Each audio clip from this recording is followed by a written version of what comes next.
So I attended a call out yesterday. It's quite a fitting sign there. You see that?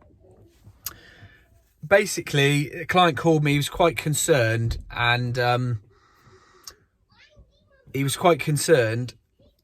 with his electrics tripping off, and he said he could see the fuse board was actually getting hot. I said, okay, well, I suggest you don't use anything. We'll tools down. Me and James put our tools down, and we left the job to come and attend.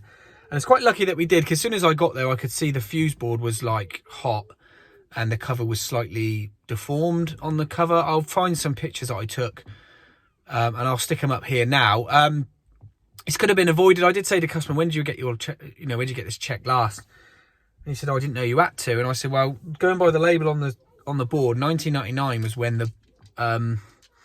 they should have been tested last. Okay, so as you can see, he's very lucky.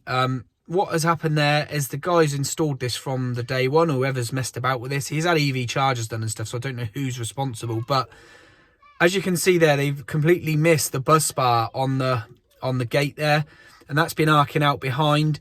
And I would say another 2 days, because this was red hot. This was dripping plastic, okay? When I got there, turned it off, it was completely red hot. So I would say another 2 days of him going to bed, putting his dishwasher on, which is what he does.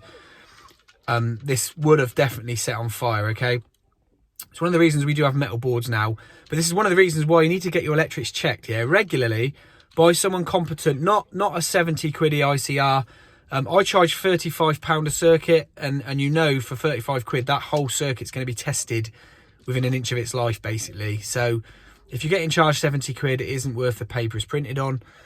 So this is what has happened. That would have continued to burn and heat, and literally would have melted his fuse board. It was in a cupboard, and then he would have gone to bed. And I don't know what the smoke alarm situation was in the property, so you don't even know if they would have been notified during the night. And that could have been catastrophic for him. So get your electrics checked by someone competent. They know what they're doing. Because that could have been complete death for that chap, yeah? So get it checked by someone competent. I do Oxfordshire area.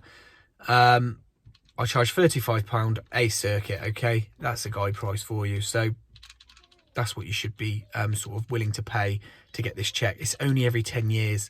It's only every 10 years. You know, it's not a lot of money when you divide that cost over 10 years, yeah?